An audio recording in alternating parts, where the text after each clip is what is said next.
L'évier est bouché. Et maintenant, Verse de la soude caustique. pourquoi la soude caustique débouche l'évier?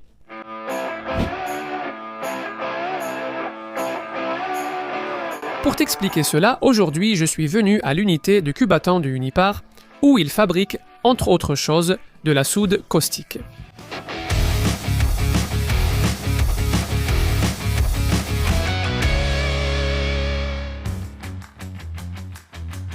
La soude caustique, qu'on peut aussi appeler hydroxyde de sodium, est une base très forte. En chimie, les bases sont l'opposé des acides. Par exemple, le vinaigre, le citron et les sodas sont des acides. De l'autre côté, on va avoir de l'eau de javel, du savon et du shampoing, qui sont des bases. Dans le cas de l'évier, généralement, ce qui le bouche, c'est la graisse, et la soude caustique réagit avec la graisse de l'évier. Et là, il y a quelque chose d'intéressant. Le nom soude vient justement du sodium, qui fait partie de la molécule de la soude caustique. On a autre chose dans notre cuisine qui contient aussi du sodium, c'est le sel de table, que chimiquement on appelle chlorure de sodium. Si les deux contiennent du sodium, est-ce que le sel de table ne pourrait pas aussi servir à déboucher l'évier? Au fond, le sodium ne ferait-il pas la différence là-bas? La soude caustique et le sel de table, oui, ils ont bien un lien, mais peut-être d'une manière différente de ce que tu penses. Faisons une expérience ici.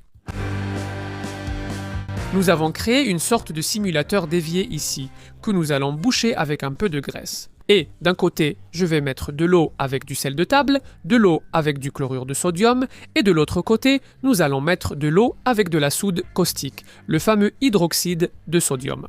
La star de notre vidéo. Alors, on va boucher les tuyaux ici.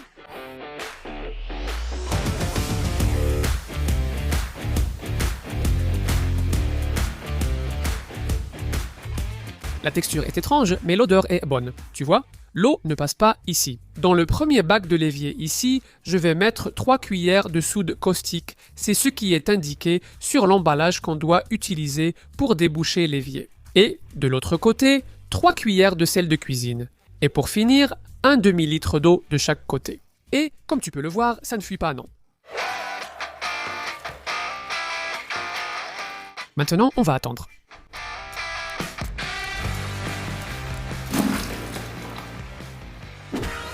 Je n'ai même pas eu le temps de filmer. Tout a pris 3 minutes alors que je pensais que ça durerait des heures. La graisse s'est détachée et a débouché. Il reste un petit peu de graisse ici. Je vais devoir recommencer pour que vous puissiez voir ce qui s'est passé.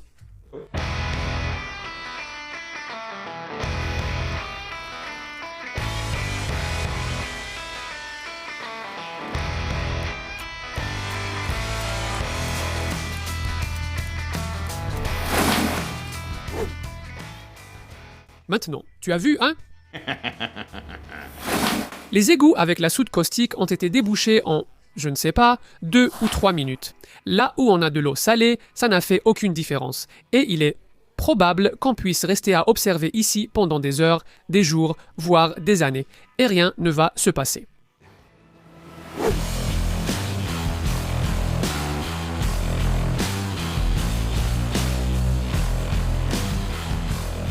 La différence d'action du sodium entre le sel de cuisine et la soude caustique réside dans les molécules. Ici, à Unipar, leur travail consiste justement à réorganiser ces molécules pour produire du chlore, du gaz hydrogène, de la soude caustique et du PVC. Et tout commence avec la saumure purifiée, qui est essentiellement de l'eau avec du sel. La soude caustique est produite par électrolyse, un procédé utilisant l'électricité pour provoquer une réaction chimique autrement impossible.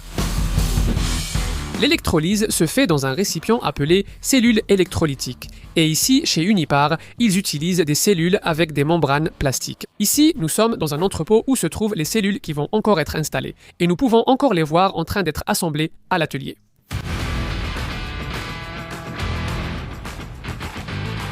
Ici, oui, on peut voir. Chaque cellule a 2 compartiments. D'un côté, l'anode, qui est le pôle positif, et de l'autre, la cathode, qui est le pôle négatif. L'électricité passe à travers le liquide qui se trouve entre eux, qui est la saumure. Pour comprendre le fonctionnement d'une telle cellule, imagine une boîte remplie d'eau salée. Mais elle a une séparation au milieu, une membrane. D'un côté, il y a un pôle positif et, de l'autre côté, on a un pôle négatif. Ce sont les électrodes. L'électricité va passer entre elles. Du côté positif, du gaz chlore va se former. Ce chlore provient de la molécule de sel qui a été mise là, c'est-à-dire le nacelle. En même temps, ce sodium, le Na, va passer de l'autre côté, en traversant la membrane. Du côté négatif, on va avoir la formation de gaz hydrogène. Cet hydrogène vient de l'eau, mais en même temps, il va commencer à rester un peu d'hydroxyde, qui est le OH provenant de la molécule d'eau. Cet OH se combine avec le Na, qui est le sodium, et on obtient le NaOH, qui est la soude caustique.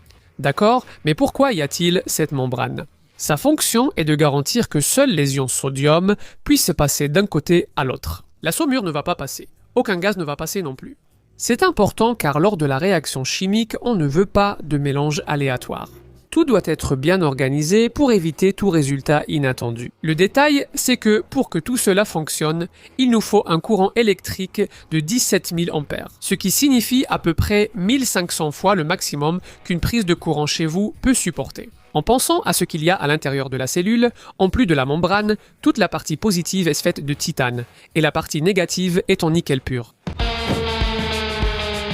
Ici, c'est le cœur de l'usine. C'est là que se trouvent les électrolyseurs. C'est à l'intérieur que les cellules seront installées.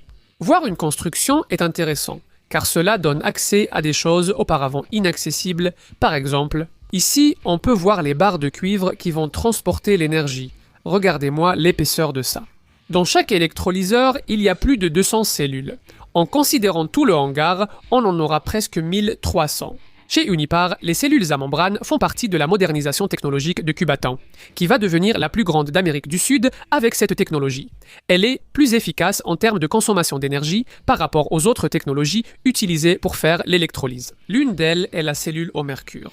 Dans ce cas, le métal se combine avec le sodium puis passe dans un décomposeur pour séparer les éléments et, là oui, donner naissance à la soude caustique. Une autre technologie est celle des cellules à diaphragme, qui fonctionnent comme une barrière physique semblable à la membrane.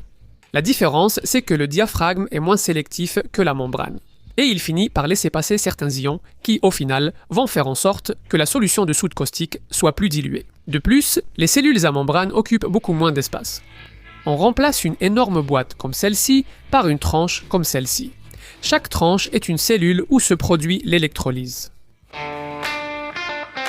La membrane agit vraiment comme un filtre physique, mais contrairement à un filtre ordinaire qui bloque seulement par la taille, elle peut bloquer selon la charge électrique ou l'affinité chimique, c'est-à-dire à quel point une substance veut rester proche d'une autre. Les membranes servent aussi à traiter les eaux usées, dessaler l'eau et sont utilisées dans les batteries et l'hémodialyse.